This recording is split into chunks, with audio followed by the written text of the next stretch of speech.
Let's read from Exodus chapter 15, our main text. We're talking about infections today, okay?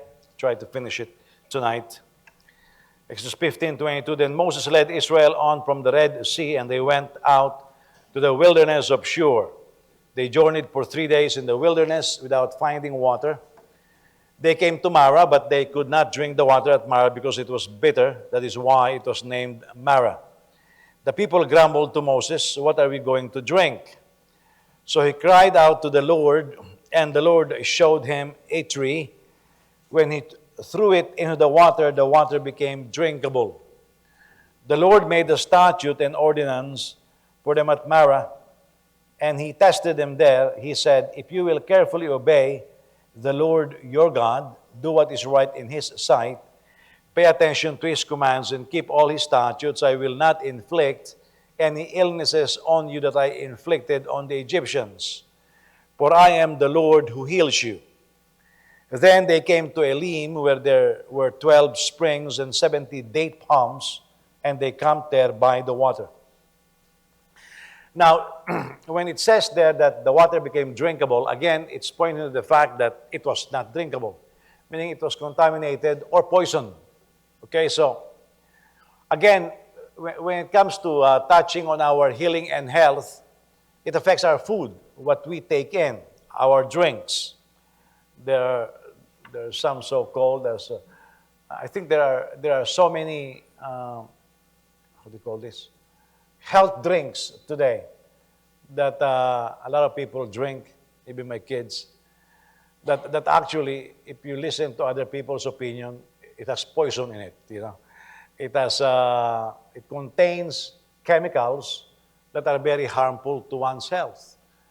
And so, for example, I think it's Lyle Alzado, a defensive back for the, how do you call this team? The Raiders.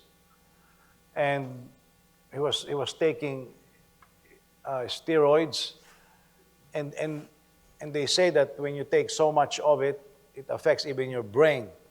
So a 49er player, the game is done, the set game was done, and he hit the wide receiver, I think, from the back. Well, all the game is stopped, and that paralyzed the person. Later on, this Alzado died of cancer. And it is because of the steroid injection. A lot of NFL players, for a few years of glory, they'll take in all kinds of medications. And so one defensive lineman for the New England Patriots, he retired at the age of 35. Could not even use the bathroom on his own after that, 35.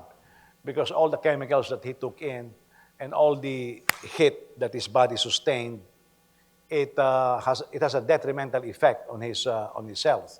Now, you can be a Christian, and you can say, "Well, I'll believe God for healing." If you abuse your body like that, it's not going to work. Now, I don't know about you, for example, if you don't sleep. Did you guys notice if you don't sleep, your body becomes weak? Your immune system goes down, and it's just different. You know, I think the older I get, the lesser sleep I get. I'm telling you, I feel it physically. Last week, I wasn't able to sleep for something like a couple of days. So last week, I slept straight for something like 6 or 8 hours, I forgot. That was the most luxurious sleep I've ever had in ages. So after that 8-hour sleep, I wasn't able to sleep again for 3 days. And you feel it. You feel it physically. On a normal Saturday, I wake up at 3:30 in the morning. But normally Saturdays, I don't sleep. Yeah. That's why sometimes if it's too much, my Sundays, I become lethargic. Simply because last night I have no sleep. Zero sleep, you know. It's just my body works like that. And you feel it physically. Now, I've noticed that I get hungry more if I don't sleep. But then I have no appetite to eat, you know. So that's just the way it is. So what you put in your body affects and there are some contaminants that that are harmful to you physically. Okay? So we read Leviticus chapter 13. I was supposed to read chapter 13 and chapter 14, but it's too long. Okay? So let me just read the first portion, first 8 verses of Leviticus 13, because it basically reiterates some stuff. So let me just read the first 8 verses, Leviticus 13. The Lord spoke to Moses and Aaron, when a person has a swelling, scab, or spot on the skin in his body, it may be a serious disease on the skin of his body. He is to be brought to the priest, Aaron, or to one of his sons, the priests. The priest will examine the sore on the skin of his body. If the hair in the sore has turned white and the sore appears to be deeper than the skin of his body, it is in fact a serious skin disease. After the priest examines him, he must pronounce him unclean. But if the spot on the skin of his body is white and does not appear to be deeper than the skin, and the hair in it has not turned white, the priest will quarantine the stricken person for 7 days. The priest will then re-examine him on the 7th day. If he sees that the sore remains unchanged and has not spread on the skin, the priest will quarantine him for another 7 days. The priest of 14 days now. The priest will examine him again on the 7th day. If the sore has faded and has not spread on the skin, the priest is to pronounce him clean. It is a scab. The person is to wash his clothes and will become clean. But if the scab spreads further on his skin after he has presented himself to the priest for his cleansing, he is to present himself again to the priest. The priest will examine him, and if the scab has spread on the skin, then the priest must pronounce him unclean. He has a serious skin disease. Now, I read from CSB. King James Version and NIV and other translation actually translate it as leprosy. Okay? Sometimes you will find, like in the Philippines, you have this sore. We call it in Tagalog, kurikong. Right? You know what kurikong is? You don't know? Ano sa English yan? Is that eczema? Oh, okay. It's pestering, right? Well, it can be considered, it is considered as a leprosy in the Bible. You'll find some people, in their skin, some portions are turning white. Like there's a mop on the skin. Somebody was telling me this morning, psoriasis. It's psoriasis. It's considered leprosy in the Bible. Okay? So, generally, a skin disease is called leprosy. Now, the Bible qualifies it as some are skin deep, some are just superficial, and you can wash it off. You're still clean, but there are some that you will be declared unclean. Now, you will not declare yourself unclean or clean.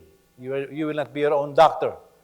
The Bible says the victim is to present himself to the priest.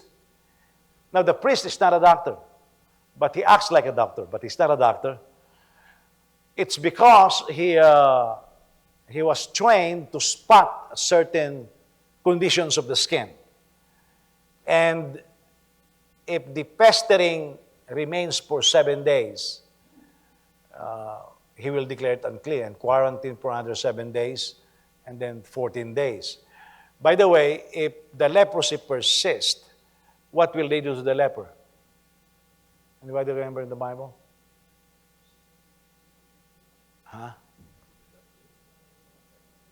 Outside the camp. Right? That's why, remember the lepers in the time of, was it Elijah? They were outside the camp. Some people say, oh, the Jews they are so poor, they will not be allowed inside. That is the law. The law is if you are a leper, you are not allowed in the community because, especially if other people have open wound. I was told that that leprosy can be contracted by blood. And so if you have no open wound, you're safe.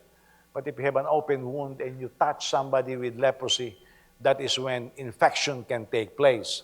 And so, to save the people in those days, they will quarantine. So even in the Bible, in the ancient times, they quarantine individuals. Why? Now, this is a faith community. This is a community that declares God is your healer. If you are not careful, then what happens is you'll be quarantined. In the Philippines, we have what we call, well, it's actually my area, Smoky Mountain. Have you heard of the Smoky Mountain? Why is it called the Smoky Mountain?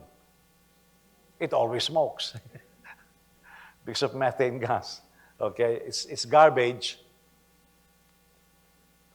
All the garbage is being dumped, not just from Navotas, but I think from Metro Manila. It's a mountain of garbage. And so methane gas develops, and so it's always smoking. Even if there's typhoon, even if it's raining, it's always smoking.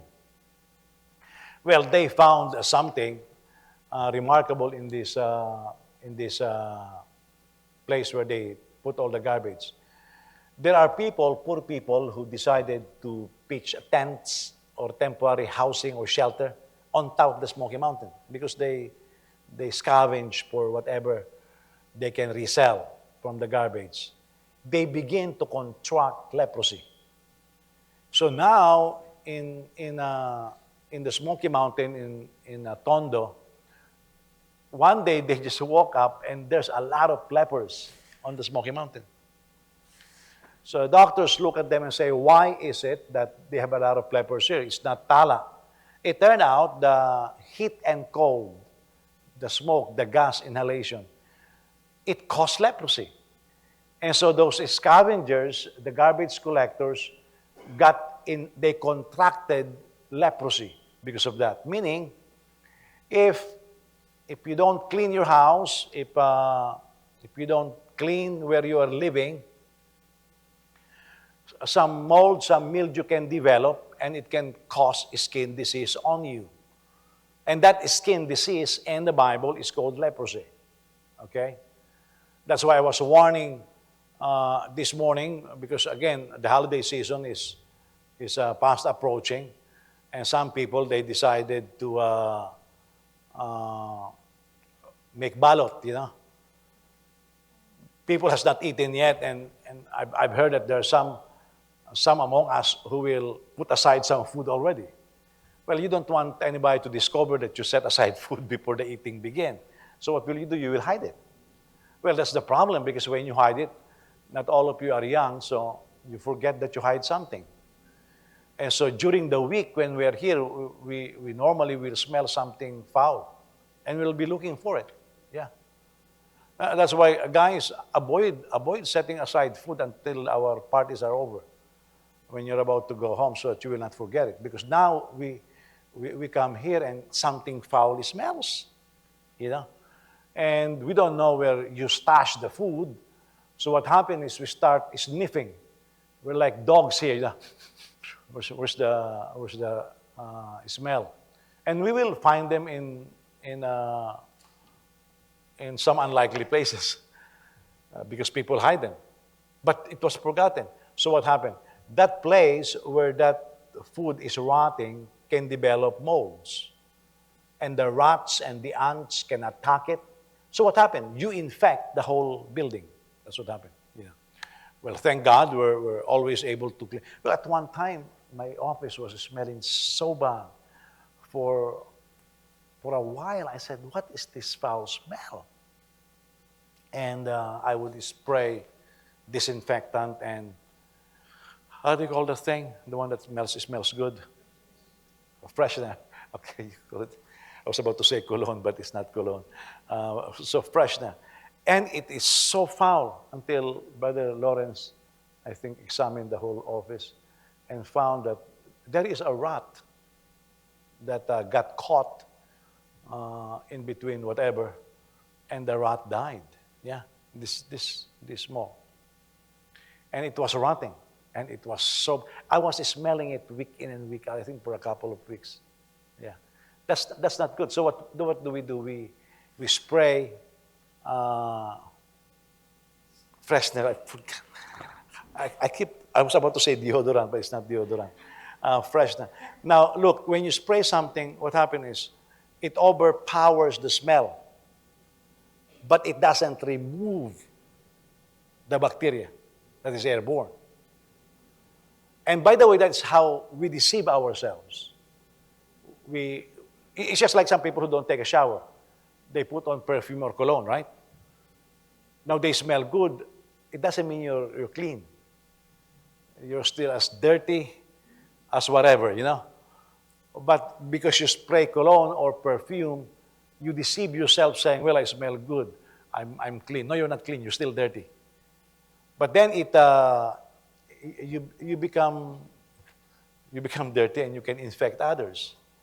By the way, I've heard, now I'm not sure if it is real science, when a person don't take care of their bodies well like that, that is sometimes they begin to develop body odor.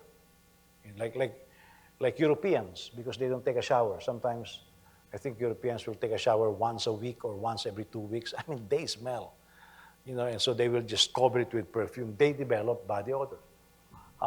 We Filipinos, I don't know what's the percentage of Filipinos, but I don't think there's that much Filipinos who develop body odor, because we take a shower twice a day. You know, when I was in the Philippines, I'll do it twice a day. That means we're just clean.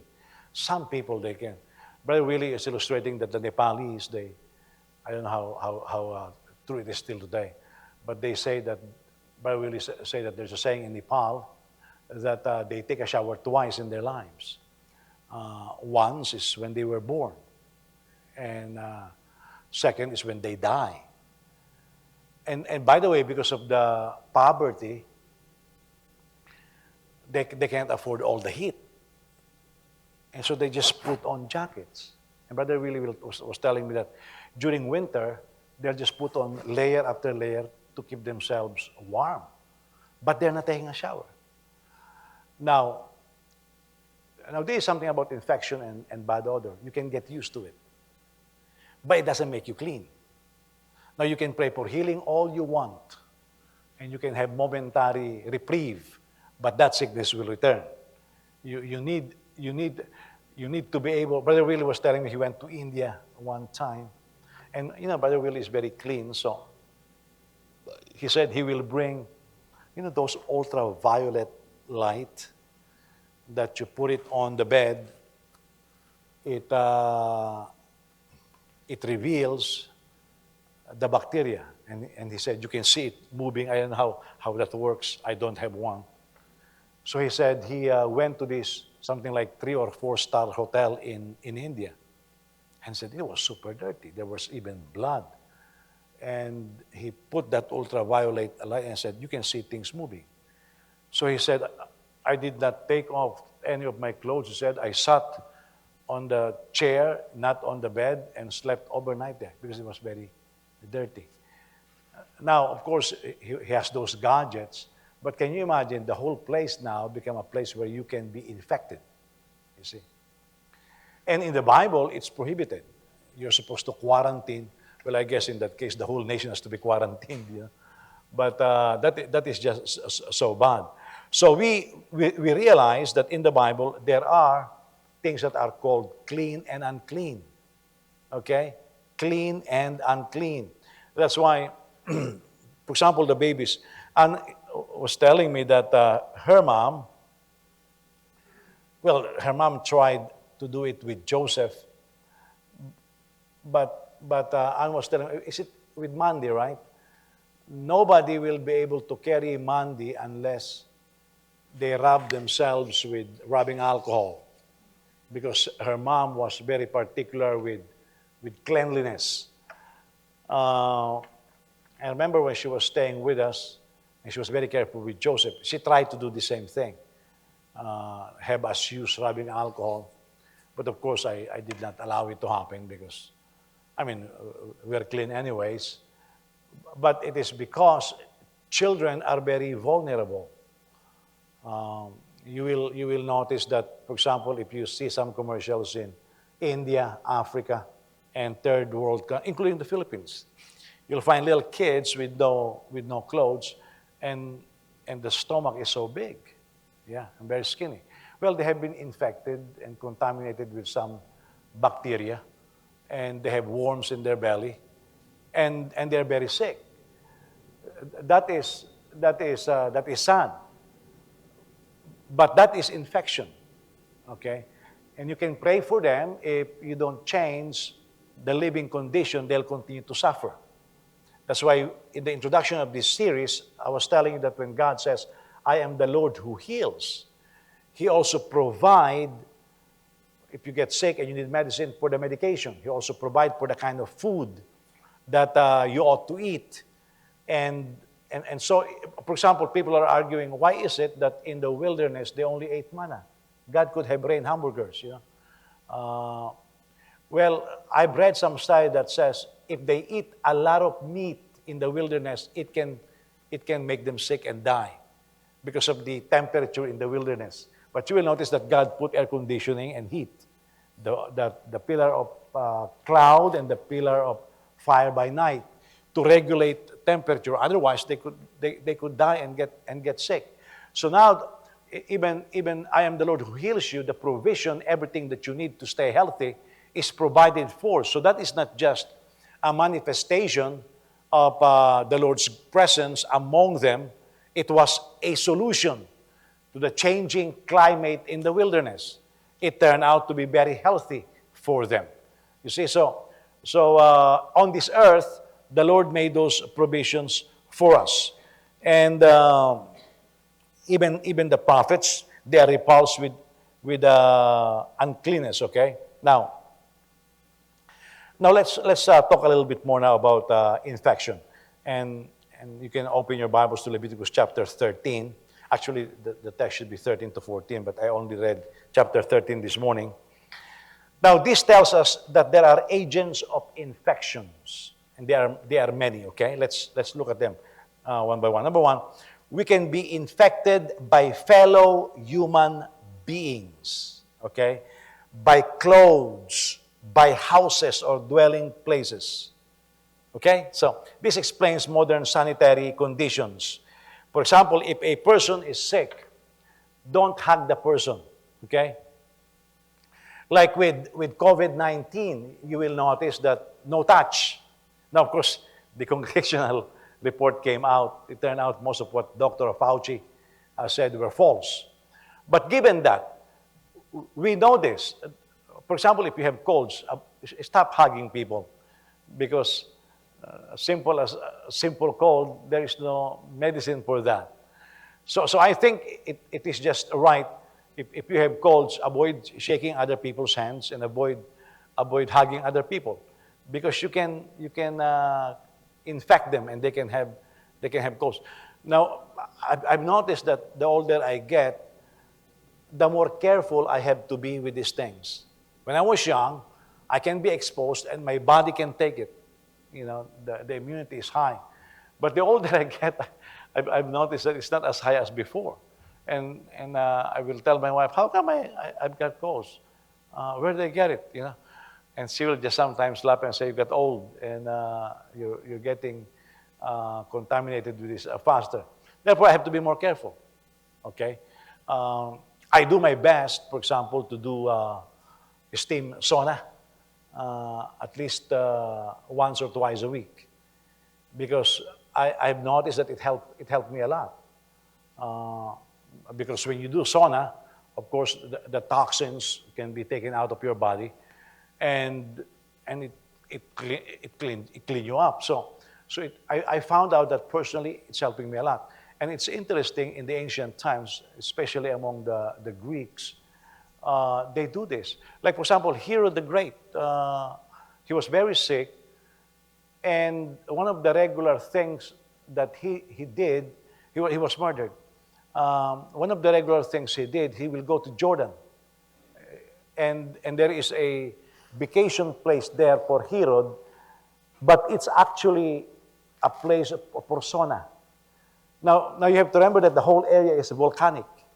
That's why there are basalt stones. When we went there, you'll see the black, it's volcanic. And so there are natural, how do you call it, the heat. Uh, and so Herod has a vacation house where he was killed because he will always take this. The Greeks, the Romans, they do this. The hot, cold. We visited some of those sauna rooms that they have in ancient times. It's for their health reasons, you know. And then we know that the Dead Sea, some of the beauty products that are very expensive, it's from the mud of the Dead Sea. And did you swim there in the Dead Sea? You did, right? I've been there a few times, but I never did. But supposedly, if you float in the Dead Sea for a few minutes, not a long time, I think you stay there a long time, it will kill you. I think it will make you into a dying, you know, because it is very salty. But supposedly, it's very good for the human skin because of the salt. It can kill the bacteria that are not needed there. But if you stay there for so long, it will kill you, you know. But the expensive, my wife used to sell them before, the expensive mud. Can you imagine they're rubbing this black stuff, but it's supposed to be for beauty treatment, but for cleansing also. These are natural things that the Lord put in on earth. That means the provision to stay healthy is there. But like, I don't know if you guys do this. I don't know if you ever shop at Salvation Army. When we were new here, we used to go there a lot. As a minister, I used to go to Repeat Boutique in Wheaton, free clothes, you know. Well, you don't take them and wear them right away. You don't know who wore them. You wash it first, right? My kids thought that's Toys R Us because they will need toys and we'll bring them there. It's 25 cents a toys. They just ruin it anyways. But we used to do it a lot. But we will clean it up. Sometimes you'll pick up, even in your house, for example, you pick up you think it's a new clothes, and then you smell when you're putting it on, it smells. Don't wear it. It's contaminated, you know. There were times, for example, I'll be putting on a jacket and I'll tell my wife, what in the world is this? I don't smell like this, but the jacket, it smells bad. So I'll ask my wife, what happened to this jacket? Well, it turned out she put it in one of the boxes, and I don't know what happened there, but it developed a smell. I won't wear it, you know, because if you wear it knowing that it smells, you know that you're exposing yourself to contaminants. Now, you can pray all you want, you have just infected yourself. And so that prayer will not be effective on you because you're not doing your part. But now this is where, you know, if you love me, you'll kiss me, knock it off. You know, if the person that you're trying to kiss is sick and highly infectious, don't kiss the person, don't hug the person. If they don't understand, forget it. They will not understand. I mean, the brain cannot take it. There's nothing that you can do about it. But you have to protect yourself. Don't hug, don't kiss if the person is contagious, okay? Now, this is the problem now, and this is the sacrifice of parents, especially the mothers. What if it's a baby? You cannot tell the baby, I cannot hold you. Baby will cry. And that is where the sacrifice of the parents, mostly the mother, and I've seen my wife, that's why with this respect, my wife is the one that is hurt the most because she did the most for my kids as far as taking care of them, especially when they're sick. My wife will say they get sick on a Friday. My wife will tell me, oh, you cannot hold the baby. You're preaching this Friday or this coming Sunday. She will always be protective of me. You cannot be sick. And you will have people listening to you, shaking your hand. You cannot be sick. But what I will do is during times like that, even though my wife is very protective, I will avoid shaking hands. I will avoid being close to anybody because you have to protect the people, okay? So clothes, dwelling places. When you go to houses, if it is very dirty, then treat it like the one in the Bible. It doesn't welcome you. Because, if somebody wants you in their house, they'll clean the house. But if it remains dirty, we have to be very careful. You have to look at the chair. Is there blood? Pastor Gino suffered diarrhea. Like for example, with Japanese food, you have to keep it at a certain temperature. Okay, so they were living in the fourth area, and Brother Willie warned Pastor Gino, do not eat sushi from this place because they don't keep the right temperature. You know how some Filipinos will try to save electricity? So instead of putting the freezer on the right temperature, they just lower the temperature or raise the temperature. Well, that's not good because sushi needs certain temperature. Well, Pastor Gino told me he went down. This was like 12 hours before he teach. So he said he came down from the condominium when they were staying, and there's spread of Japanese food. So he bought, it's not the right temperature. He has diarrhea. And so what happened was he was about to teach. He was going to teach that afternoon. And I look at him during the break. I said, my break, I said, are you okay? He was sweating like a pig, all kinds of sweat. And I said, Pastor Gino, are you okay? He said, Pastor said, I'm not feeling good. I said, can you teach? Well, that's his part to teach. Because, even though I have other people teaching, I dominate the teaching. So I'll give him 1 hour or 1.5 hour. And so that was his time. So after that, there's no more time. That was the last day. So I said, are you able to teach? I said, if you cannot, I can take over. I said, no, I can teach. I mean, he's got a missions team, so he better teach, So while teaching, he was just sick. And so he cut it short. And then immediately went to the bathroom and was very sick like crazy. So we are beside a public hospital in Bulacan. So he rushed himself to the hospital. They gave him an IV and put him on a bed. After I thought, of course I have to go visit him because we're about to go home. I mean, Brother Will and I were there and we look at each other, be quiet, That's good when you can speak a language that they don't understand.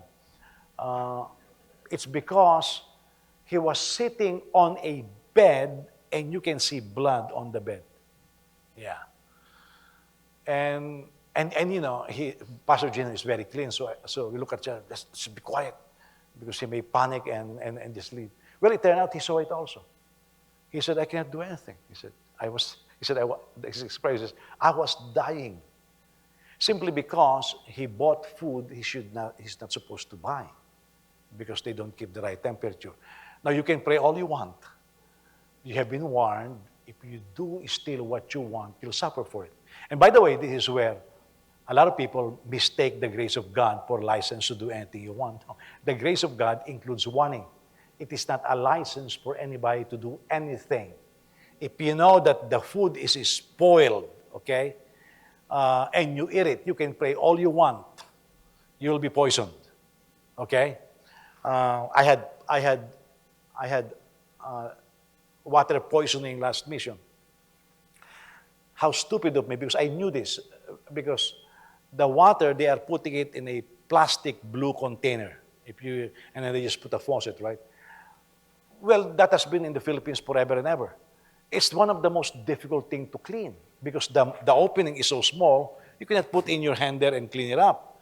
So I remember when I was cleaning those items, I will just shake it up. And hopefully, because the layer of the plastic becomes slimy. Fungus. It becomes very slimy. And it's dirt. It's bacteria developing. So I'll just shake it. You feel lazy, but you have to soap it, scrub it to clean it up. And Brother Willie said that he was trying to drink, and he said, after I drank the water, he said when he opened the faucet, some algae fell down. So now here is a drinking container being given to the public, but there's algae. I knew that. But I don't know what happened to my brain. I ignored the thing. That's what got me. Yeah. It really did a number on me. I was going to the bathroom 7, 8 times a day. And you know, you drive at NLEX, and I will always be, let's go to the bathroom. And anything that looks like a bathroom, I go. Because it's just so bad. There were mornings I'll be in the bathroom, morning in a span of around 2 hours, I'll be in the bathroom 3, 4 times. Why? Because I knew. No, did I pray? Yes. But I knew I still drunk. What happened? I got poisoned. You see? So, these are the things. Be careful where, that's why we keep telling people, guys, don't leave your food in the, that's why I don't like this. Yeah, I prefer the white one. You know why? The white, I can tell when it's dirty. Can you tell if it's dirty? You can't tell if it's dirty. This looks like a funeral material. You cannot tell if it's dirty. That's why I don't like this material. Yeah. But if it's white, you can tell. That's why, for example, in electrical engineering, the brightest room in the house, number 1, is the kitchen. So that you can tell whether there are germs while you're cooking. Number 2, the dining table. So that you can tell if it's dirty. Number 3, the living room, so you will not be depressed. Number 4, your personal library has to be super bright. Why? So you can read and not ruin your eyes. These are have you noticed Americans are very depressed? It's because the living rooms of Americans are very dark. They only have torch lamps. No, they're changing it now to bright lights because if your room is not well lit, it contributes to depression. Okay? Depression, especially during holiday season. Because when it's dark and it's cold, it's nasty. Okay? So these are some of the things that even people today are finding out. So I don't want you to be an alarmist, but just be very aware of these things. We can be infected also because of our daily activities. Remember when Magic Johnson declared he has HIV and then he returned to the game? One of the players who complained about this was considered to be the most fit during that time. That's Karl Malone, power forward for the Utah Jazz. He complained right away. He said, "Look, I can hit Magic Johnson, and upon contact, inflict some wound, superficial wound, but it's still blood exchange. I can be contaminated." And some NBA players were just, "Oh, you're just..." No, he's right. He is right. Because now you are a carrier of that disease. So some daily activities can be avoided. You know, I mean, what is, for example, what activities can be avoided that can help you prevent yourself from being sick? Like right now, going to what place? Come on. I cannot think of anything. Nightclubs. I don't know if there's still disco clubs. When it's very jammed and people are not taking a shower and people have sharp objects, they have needles for drugs, and you know they are careless, and you can brush shoulder with somebody and you can be scratched by those needles. You see? Now you may say, "Well, it's a fun place." Not really. Because then you are drinking, you are inhaling each other's germs because the place is so packed, you know. So these are the things that are easy to see, but people ignore because of fun. So avoid some activities. If you are already sick, don't play basketball, or I don't know what you can play. Just watch television or something. You know, watch The Godfather. It's Christmas season, anyways. But there are certain things that you must not be doing because it can open you up to infection. Okay. Medical workers, for example.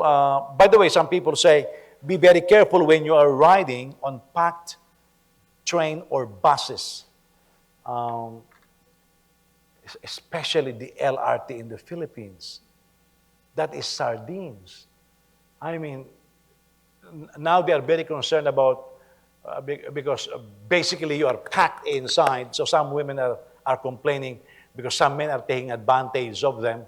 But that is not the worst part. The worst part is some. Have you ever sat on stand on a train beside somebody with body odor? I mean, you are inhaling that garbage for as long as you are together, and that can make you sick.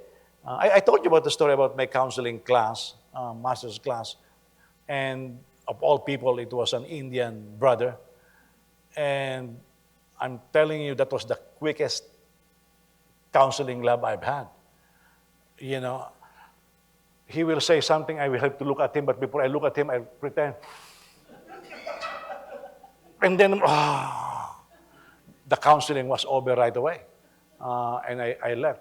Because he smells so bad, he doesn't take a shower. If you tell him he doesn't take a shower, he gets offended. And then because it's an international school, the professor says, hey, be very sensitive to each other. Don't say words that can hurt each other. I wanted so bad to say words that will hurt him, you know. But it was just so bad. And for some reason, every time we have a laboratory in counseling, he was my partner. We are always, because we have the same color almost, you know, and sometimes color helps, sometimes it doesn't help. But we will always have the quickest session done. Yes. And I'm always, that is so bad, you know. Medical workers have to be very careful. I mean, can you imagine if your patients have very highly contagious diseases? TB. I mean, you're inhaling what they're breathing. What, for example, if they have HIV and you're giving them administering injection, and then they swipe you and you get hit by the same needle. These are dangerous works. Notice the role of the priests here. The priests were basically observers and executors of the will of God concerning infection. Okay? They are observers and executors.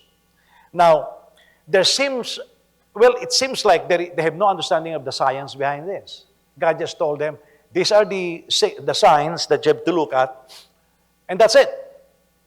They can't explain why, but they are just observers and executors of what they observe. Can you imagine, why do you think, say animal sacrifice, you cannot use as a sacrifice a sick animal? Now think with me the logic there. So if it's a sick animal, you present to the priest. So the one giving the offering, the worshiper, handles the sick animal. What happened? You touch the animal, they have no gloves, so you touch the animal, you get infected. You give it to the priest gets infected. Right? And then the priest is touched by everybody gets infected. Now, given you don't touch the priest, so here is a sick animal and you offer it as a sacrifice. So it removes the skin, wow, and then it burns. What happened to the air? Airborne. You see? That's why there is a medical logic behind without blemish. Think about it. Why is it that God is very strict about without blemish, aside from the picture? Because that can be airborne. And it can make the whole congregation. By the way, Chinese warfare in Sun Tzu's Art of War, in fact, it's being shown in some shows. In some battles, what they will do is they have a plague in the camp, and people will die. They'll ship the bodies of these dead people to the enemy camp, and the only solution is to burn these bodies, because if not, it contaminates the whole camp, and that's how you defeat the enemy. The Chinese are known for that. You may not die, but you will spend money. Remember that's why I removed my deck around my tree, is because there were some Chinese crates. Well, no, not Chinese crates. There are no Chinese crates. There are some crates from China, okay, that have the certain fungus, and it becomes dormant. But the moment they reach the U.S., it revived. There is revival. And it infected the trees in the Midwest. And the government already spent something like $20 million. That's millions.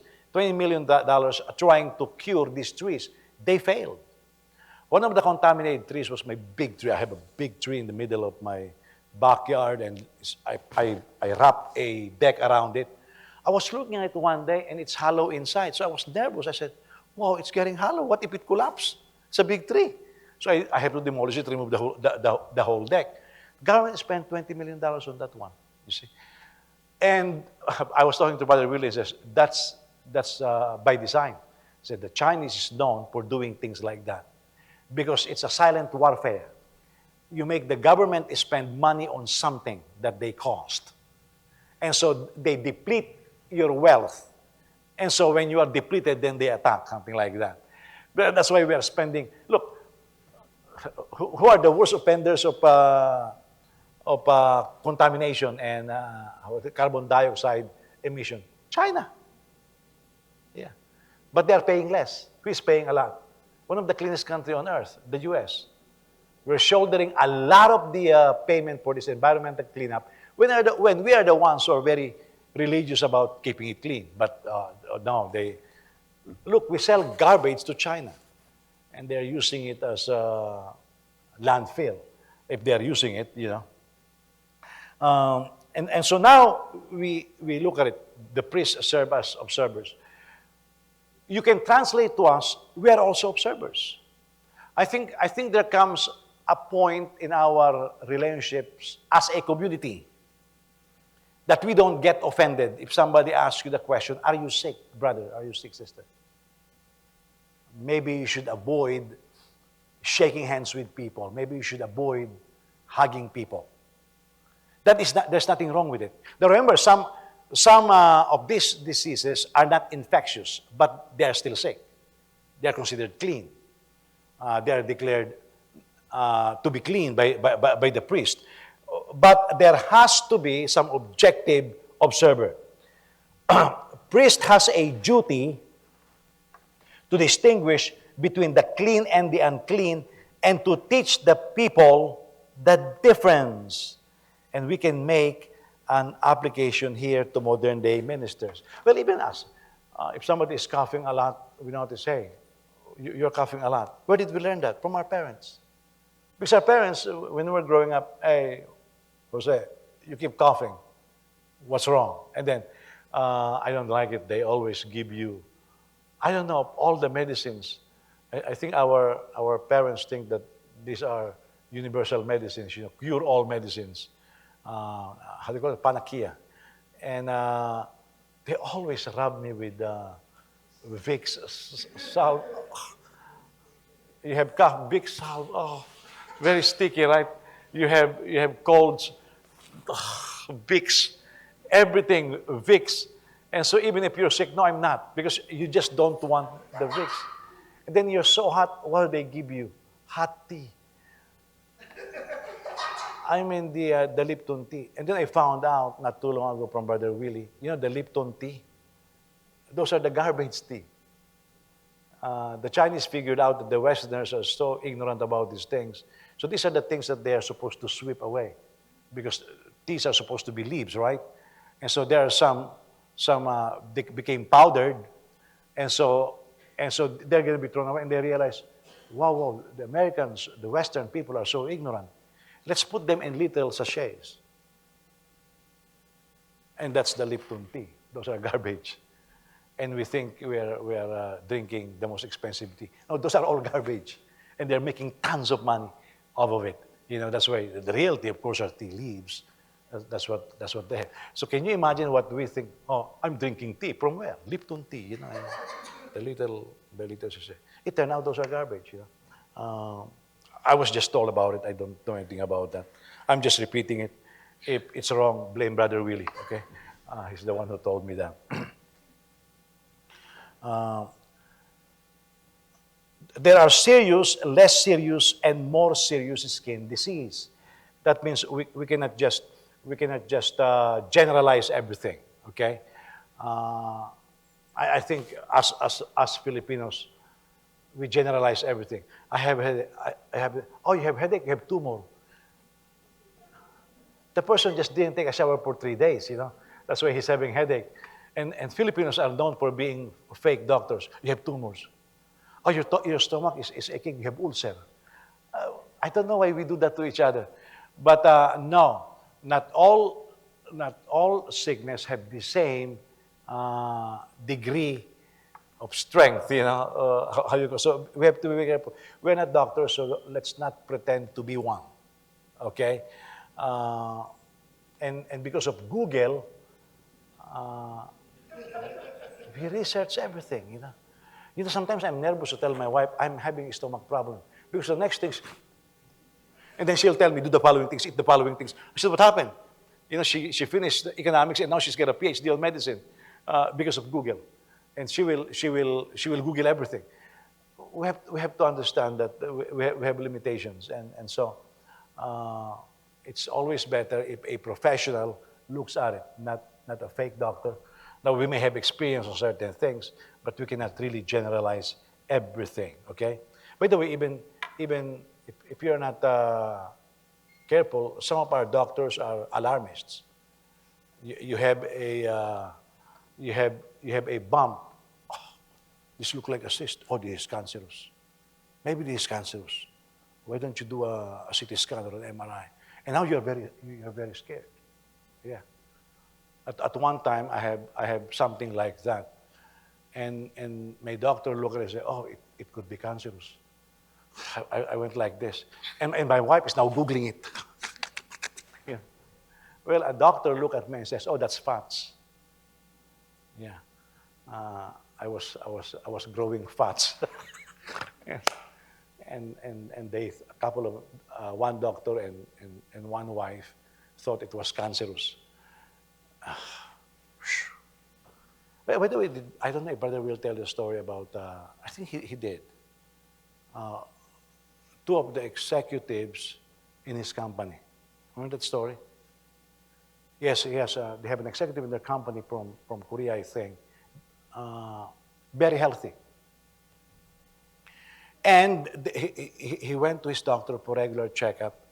And the doctor said, "Well, sir, I'm sorry to tell you, but you look very healthy, but you have cancer. You have 7 months to live. Stage 4.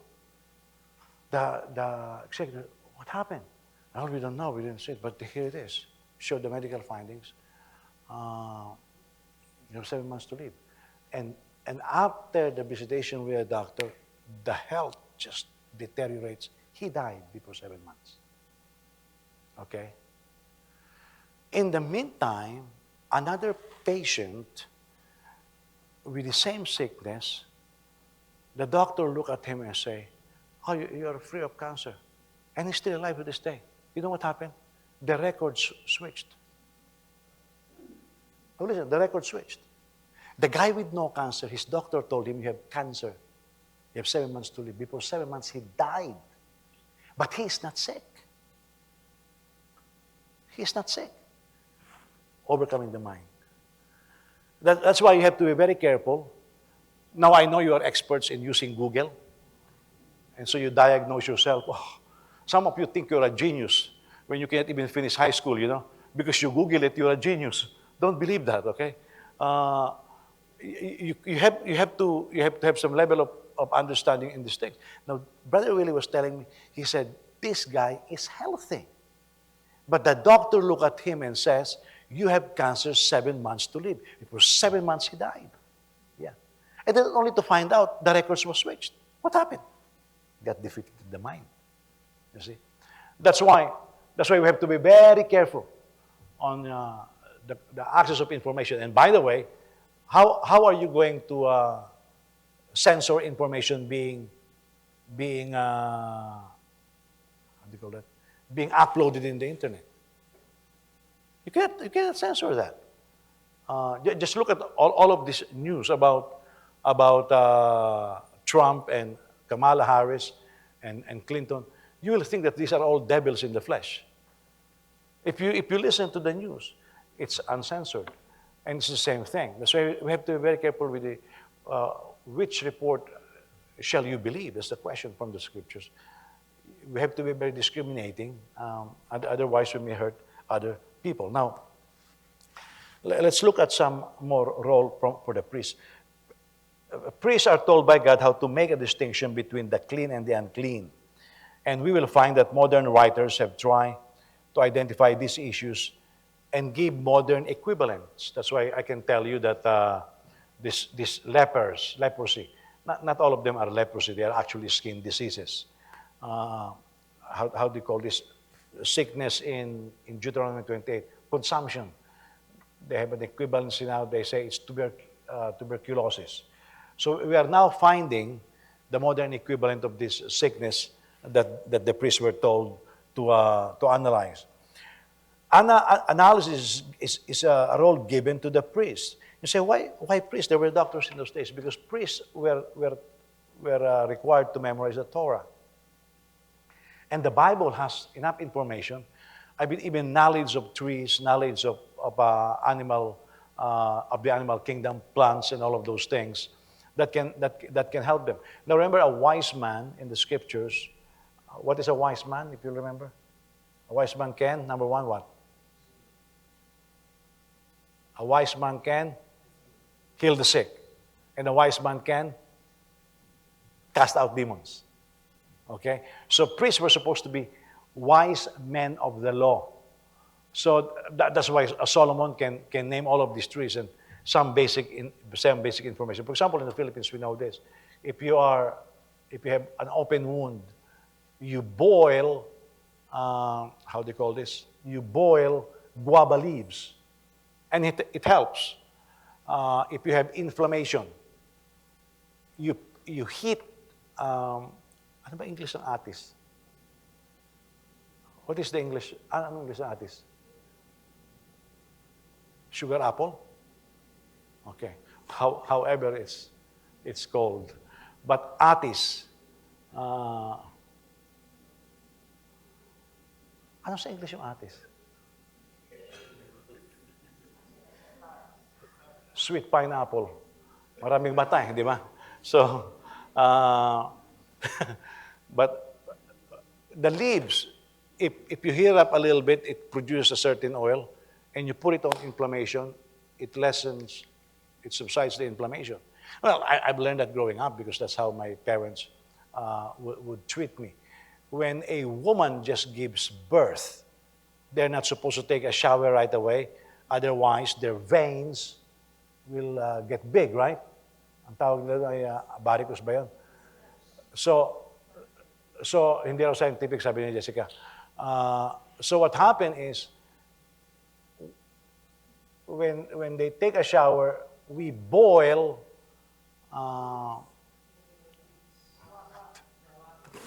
tahimik nga kayo. Lemongrass. You boil lemongrass, and you know, she may say not scientific. It works though. It works. They don't develop, their veins does not become too big. Now some Americans, they are very scientific, their veins become big. You know, I'd rather believe the Filipinos. I guess they are right. But these are natural remedies. I told you about that Filipino doctor from Northwestern University making a research on cancer. And so they infected with cancer cells a lot of monkeys. And they released them in Mount Makiling, in Marikina. And there is a GPS in each monkey.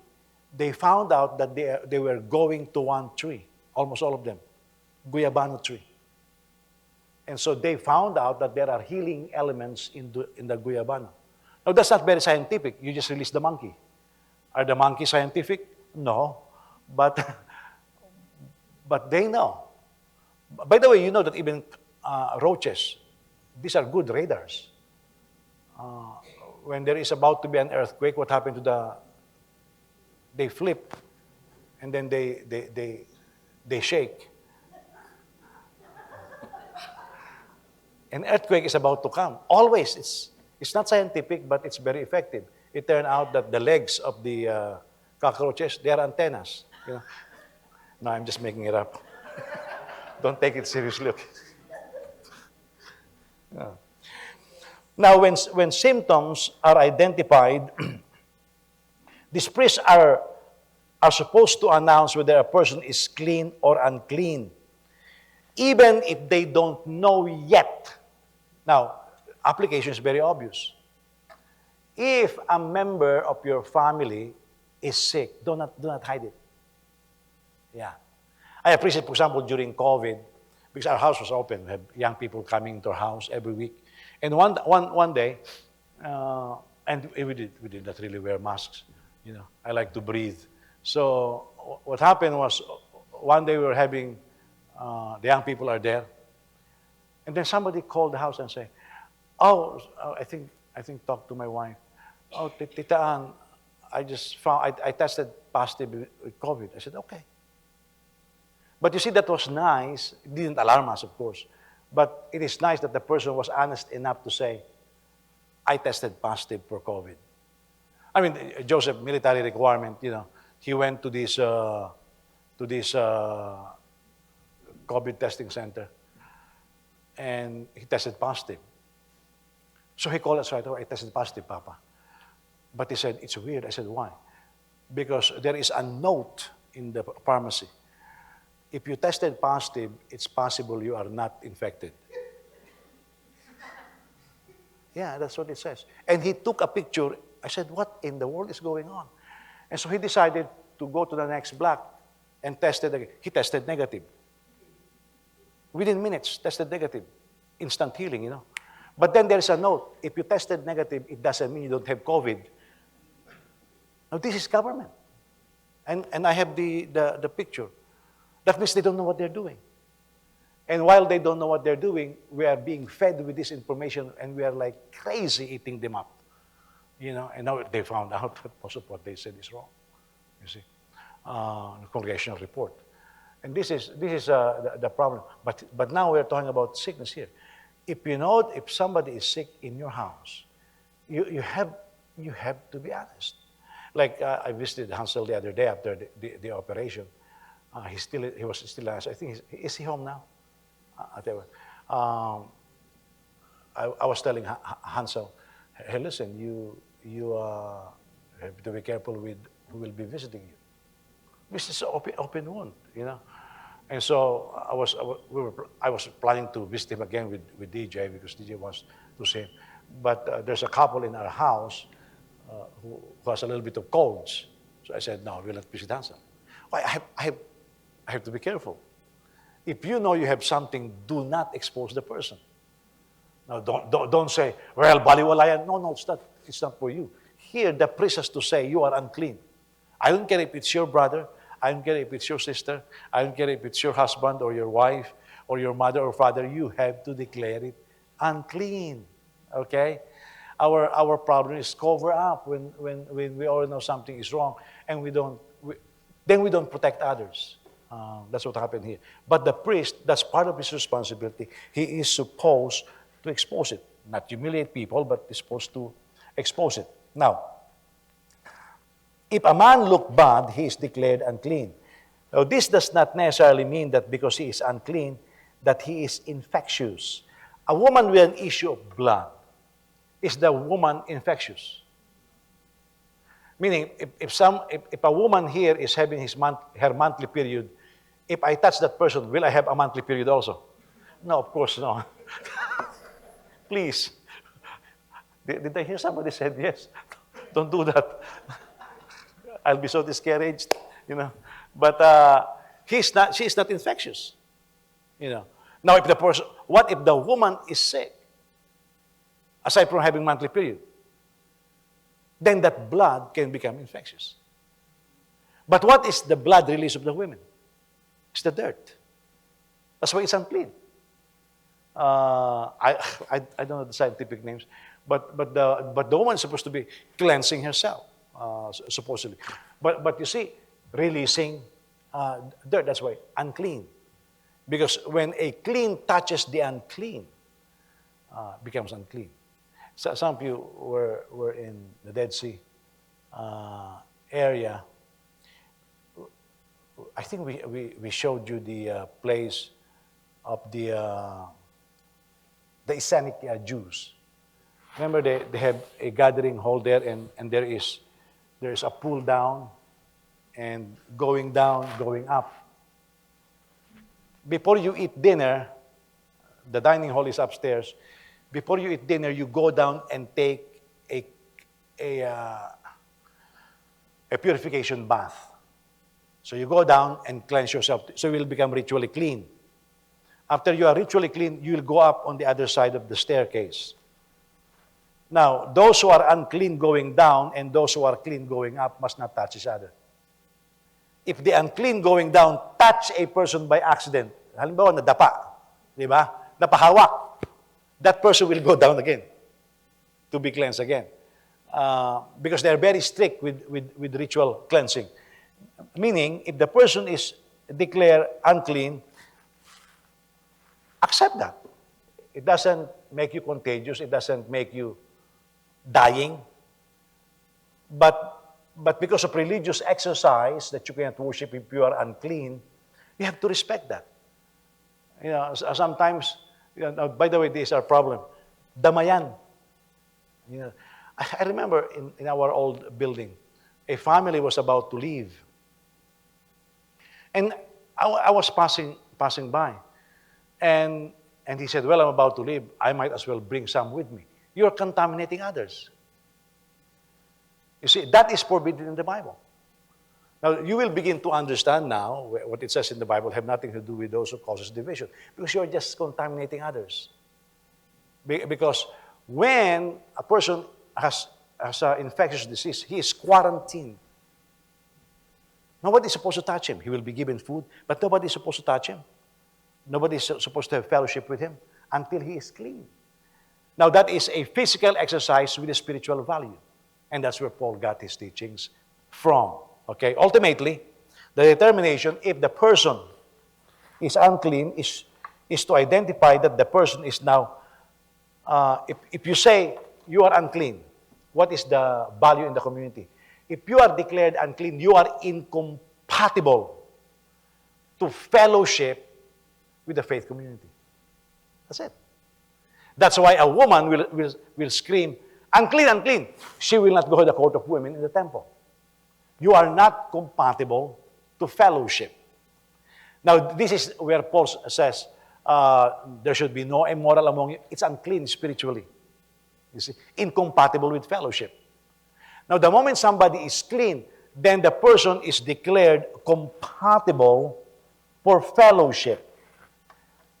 The term that we use, you are in right standing with the community. Okay? Now, of course, granted, the blood of Jesus cleanses us from our sins, gives us access to God. However, as far as the faith community is concerned, there are those whom, because of certain sins, become incompatible. Why? Because if you hide, like you have infectious disease, you have leprosy, so you cover yourself with clothes, you can touch others and infect them, and they have no idea you are infecting them. Okay? Now, the problem, like have you ever noticed in this political campaign, the group think is just too toxic.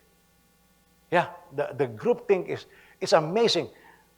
We are witnessing the blindness of America. Somebody repeats something, everybody repeats it. Like if something happened, all the media outlets are saying the same thing. That's the power of words. That's why those things are forbidden. Now, let's look at the verdict. Let's generalize first. What are the symptoms that leads to the judgment that person is unclean? Again, unclean meaning the spiritual value is, it's not compatible with fellowship with the faith community. Okay? You cannot go to the temple to worship. You're unclean. That's just the way it is. In fact, you already know this because when we were climbing up towards the temple, we find, the steps. There are many steps going to the temple. you'll find there are certain portions like with a hole, okay? Those are water containers. The worshipers go there and do what they call as ritual cleansing so they can worship in the temple. So we know that. So here is the word. If it is chronic, how do you know a person is unclean in the Old Testament? If it is chronic, long, and lasting, or old. We're still in chapter 13. That's basically verse 11. For the longest time, I mean, we can tell this. Hey, how long has that wound been? You have been taking care of that wound for 2 weeks. Go see a doctor. We normally say that because, hey, it's not normal. We get cut. I mean, I get cut on a regular basis because I do carpentry. So having a cut is normal to me. But those cuts, I bleed today. Later on, it stopped bleeding. And then before I sleep, the scabbing begins. And it's healing. It's not major. But what if somebody got an open wound? And then it remains. And then it has a yellow fuss or a white fuss. Hey, it's infected.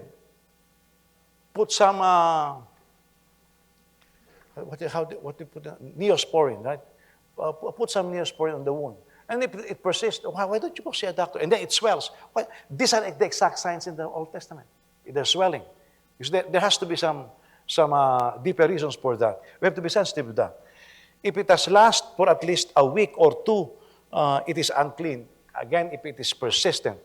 That's why some people are coughing for too long, right? Brother Willie, I will always tell him, hey, Brother Willie, you have been coughing. Last year you were coughing. This day you were coughing. I go to the previous you're coughing. And so I check. Oh, is there a problem? Yeah, I went to the doctor. I'm taking some medicines. Yeah. Why? Because it's not normal. It's not normal for anybody here to be coughing all the time. Nasamid ka, you cough. But if you are coughing for a week or two, you have to see a doctor. Well, I've been praying for healing. Well, obviously, it's not working because it's been a couple of weeks. You've got to pay attention to it. It's part of your healing. It's part of your health. You've got to be sensitive to your body. For some wound are just we call it skin deep, but some are deeper. I was illustrating to you this morning that my father, couple of weeks, and the fuss in his open wound is not abating. Well, it turned out the doctor had left a strip of gauze, so it's infectious. Some it can't be washed by water. Like for example, if you develop a skin disease, this I've noticed when I first came to the U.S. My skin is becoming white. If you scratch it, like there's scales, right? I was alarmed. I said, what's going on with me? I call it snake skin. I'm developing snake skin. And then my hostess looked at me and was laughing because she saw me scratching, and then I'll hide it. And said, say that's a simple solution. I said, what? It's winter time, and the skin dries up so fast, you have to put lotion.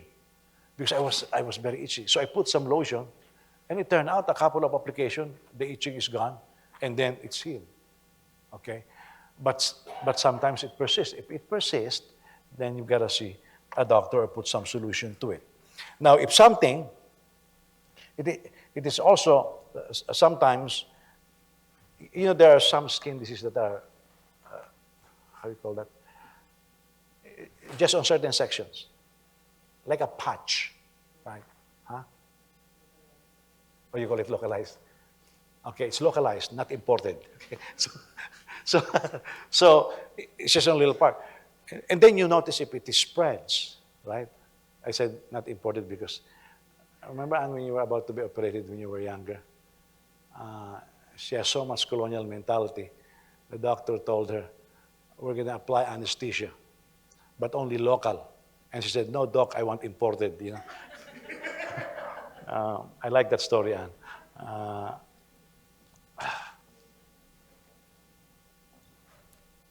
That's why I don't think too much sometimes, you know. That's what happened. Now, what you have to be very careful is if it covers the whole body and you cannot stop it from spreading. I'm not saying be alarmed, but be very sensitive about it. You know. By the way, yung kuriko nga, kumakalat yun, di ba? So, now, sometimes the contamination is part of the fabric. Yeah.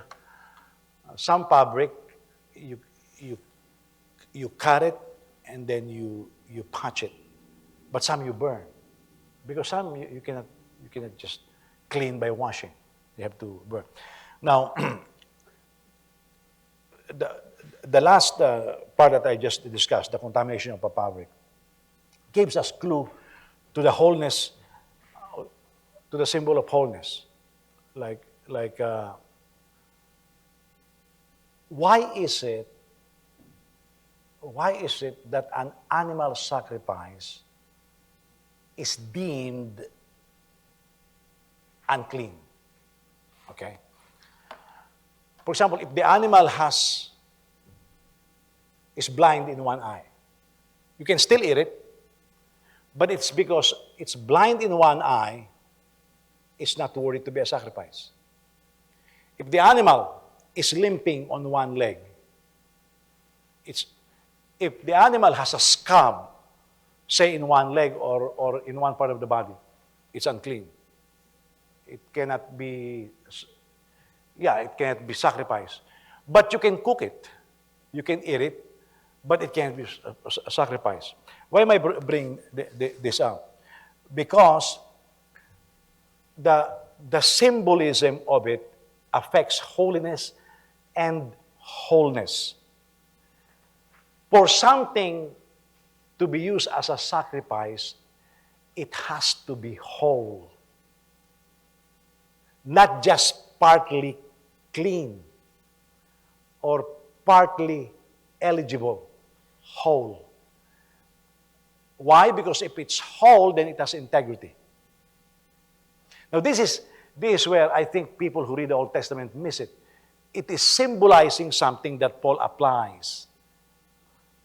Like you will find qualifications of ministers, qualifications of deacons. It is not saying that these people are perfect. Like those animal sacrifices, they are not perfect. They are considered perfect, but they are not perfect. You'll find that maybe they are shedding hair or something. They're not perfect. But when you look at it, it's whole. Okay, it's whole. Because if it's not whole, there are contaminations, it doesn't have the integrity. Now, think about this. Who is this? Robert Morris, Gateway Church. The case was over 20 years ago. Confessed, got disciplined. Okay. Well, it came out again. The mistake there was this. There were no written reports and there were no written documentations saying, like for example, when Paul restored in 2 Corinthians the offender in 1 Corinthians, it is documented. How do you know it's documented? We have 2 Corinthians. This has been Robert Morris, there's none. And the elders who supervise it backed off. They backed off. That's the mistake. You see? None of us will be perfect, but there has to be integrity. That's why what we were saying earlier is, if something is wrong, you say it, because it will haunt you. So now lately, there's a new one. If you're following stream.org, this phenomenal writer, a former professor at Trinity, named Dr. Michael Brown, very good scholar. I mean, some of my friends studied with him, and they told me that Dr. Michael Brown is such a genius. He will go to his lectures without any book. He memorizes his whole lecture. He's that smart. He's Jewish, and he's a Christian, part of Healing Revivals and everything else. Well, it turned out that 23 years ago, he did not behave properly in front of a girl who's like a daughter to her, that his wife knows, and has apologized for it, avoided it. No sexual relationship, no nothing. But with the modern woke movement that where everything is being canceled, it was brought up. So they write up something about him right away. Well, when they write up something about him right away, what happened? Then he came out and said, hey, listen, this has been dealt with, and he has seemingly records. And then he said, I'm still open for counseling. Very open to solve it because he has got nothing to hide. But now you will find, for example, Matt Gaetz. Somebody leaked the report, which is supposed to be confidential. He did not deal with it properly. It haunted him. There is no integrity, so to speak. You see, that's why among leaders that becomes very important. When you hide, you may be able to hide. You think, well, there is no integrity there. That's the equivalent. You are not whole. So priests, because of this, priests must be without physical deformity. Mixtures in the Bible, okay, when you mix things, mixtures are abominations. Understand that? Mixtures are, you cannot mix the clean and the unclean. They are abomination, abominable.